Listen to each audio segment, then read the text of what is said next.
Приветствую, друзья! Несмотря на то, что бренд это новый, компания Keyfine основана людьми, давно и успешно занимающимися разработкой наушников.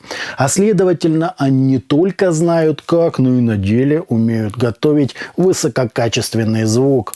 Для своего дебюта производитель выбрал, наверное, самую горячую на сегодня тему недорогих магнитопланарных наушников. При этом саму модель они любовно обозвали клонаром. Очень крутое решение, друзья, так что есть о чем поговорить. Собственно, поехали!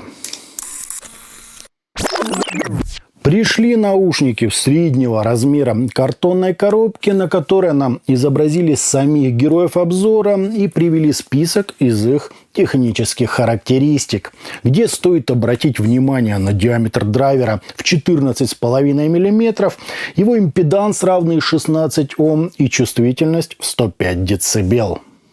В комплект нам положили плотный матерчатый кейс, а также пакет с двумя наборами серых силиконовых амбушюр. Качество насадок, на мой вкус, приемлемое, можно пользоваться. Кабель такой мы с вами уже видели, он мягкий, витой, с прямым металлическим штекером и сопротивлением на каждой из жил равным 22 Ома. Хороший кабель, в принципе, его тоже можно оставить. Сами же чашечки полностью выполнены из металла с двумя отверстиями для компенсации, средним по величине звуководом и заключенным в круг логотипом компании на внешней части. Смотрится это неплохо, сидят наушники удобно, да и заушенным естественным образом ложатся, повторяя контуры головы. Вот так, друзья, это все и выглядит.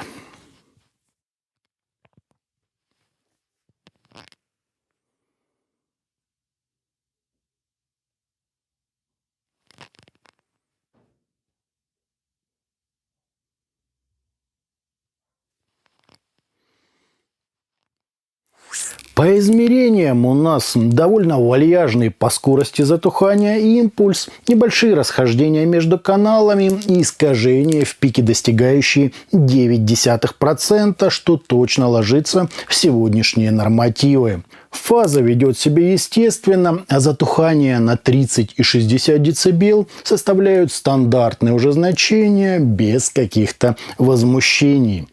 По АЧХ же мы имеем подъем низких частот на 12,5 дБ с аккуратным таким заходом на середину, чуть менее выраженное выделение области разборчивости, легкий акцент на имитации ушной раковины и классический уже пик на 8 кГц для усиления резкости звучания.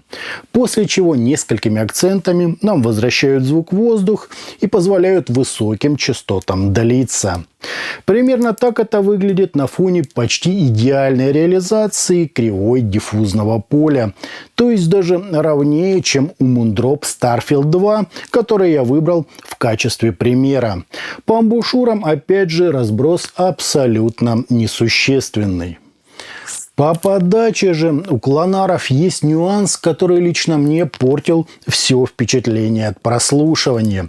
Я говорю о их излишней воздушности и легковесности. Для кого-то, конечно, это будет именно тот фактор, из-за которого они, собственно, и обратят внимание на данную модель, поскольку все тут чуть ли не дотошно чисто, выверено и прозрачно. Однако сам я люблю звук пожирнее. Впрочем, решается это элементарно. Я просто заменил родной кабель на всем известный КБИР Корд, тем самым получив и балансный штекер, и обожаемый мною вес акустических инструментов. Пентакон, кстати, здесь далеко не роскошь, поскольку, за исключением стационаров, все ЦАПы из моей коллекции с некоторым трудом раскачивали эти наушники. Планар есть планар. Для полного его раскрытия нужно как минимум 200 мВт мощности на 32 Ома нагрузки, а лучше еще больше. А вот по стилистике никаких ограничений даже придумать не могу. Джаз, оркестр, рок, фанк, различная электроника – все им, как говорится, к лицу. С небольшими оговорками, но о них чуть попозже. Сам же звук наделен благородным бархатным окрасом, прекрасной выразительностью, разделением и неплохой передачей эмоциональной составляющей трека.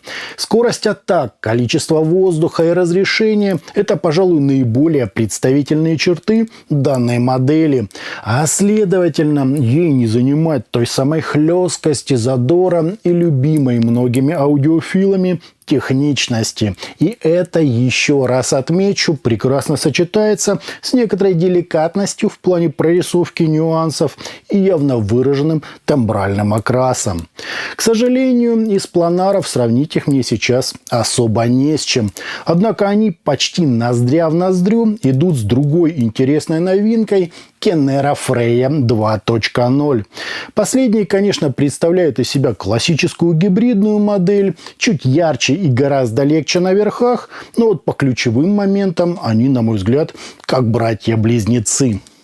Посравнивал их, естественно, и с другими актуальными решениями. Против небезызвестных ICA OH10S герои обзора мне показались куда менее басовитыми, но с более спокойными высокими частотами. T-Audio Hype 2 тоже заметно жирнее, с чуть лучшим балансом, но меньшим количеством воздуха, упрощенным разрешением и слегка прибранной выразительностью. Но тут стоит иметь в виду, что все эти модели, на мой взгляд, просто высочайшего уровня и, безусловно, заслуживают свое место в топе. Указанные параллели я провожу исключительно, чтобы передать вам характер и индивидуальные особенности наушников Клонар, а не чтобы подвести черту относительно того, что в них лучше или хуже. Можете выбирать любую из указанных мною моделей и будьте уверены, что попадете в десяточку. Ну и чтобы окончательно разобраться, сравнил их и с новоиспеченным бюджетным хитом Thank the Food, который заметно так ярче, еще чуть чище и грубее и тембрально проще героев обзора. 5 минут хватит, чтобы понять, чей звук, так сказать, более породистый.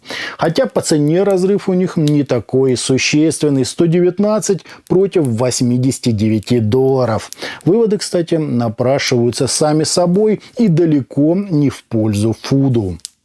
В остальном, если прямо придираться, то даже с графеновым кабелем мне такими местами было тонковато, а вот количеству деталей, динамики, да и передачи самой идеи композиции никаких вопросов нет. Текстура звука одновременно полна нюансов и имеет явный такой бархатный окрас в лучших традициях того самого дорогого звучания. Ну и как в случае Nightingale, здесь нет того присущего всем планарным излучателям неестественного пластикового призвука. Как его удалось избежать, лично для меня большая загадка. Но все тут предельно естественно и гармонично. Для сочности, конечно, модели чуть-чуть недостает веса на нижней середине, но выразительность, мелодика, да и вообще музыкальная атмосфера здесь какая-то совершенно запредельная. Слушать Клонар не просто приятно в своем сегменте, это едва ли не вершина аудиального мастерства. Хотя, конечно, есть и ложка дегтя. Несмотря на приятные слуху объемные текстуры, певучесть и общую непринужденность звучания, им немного недостает телесности и глубины низких частот. То же самое, кстати, было и у модели Rabga Hook X, но там конструкция была полуоткрытая, а здесь классический закрытый вариант. Отсюда вокалу порой недостает грубой такой грудной энергии, а акустическим инструментам базиса и, если можно так выразиться, жирка. Впрочем, это вопрос не к наушникам, поскольку, как для своей цены, они звучат просто фантастически. Скажу больше, это как раз тот случай, когда наушники могут с легкостью потягаться с решениями в 2 или 3 раза дороже. Подводя итоги, Keyfine Clonar – это, как для своего сегмента, просто запредельного уровня реализация магнитопланарного излучателя. Сидят они удобно, смотрятся неплохо, комплект тоже в принципе нормальный, но самое главное, конечно, это их подробное, выразительное и безумно мелодичное звучание с благородным таким бархатным окрасом.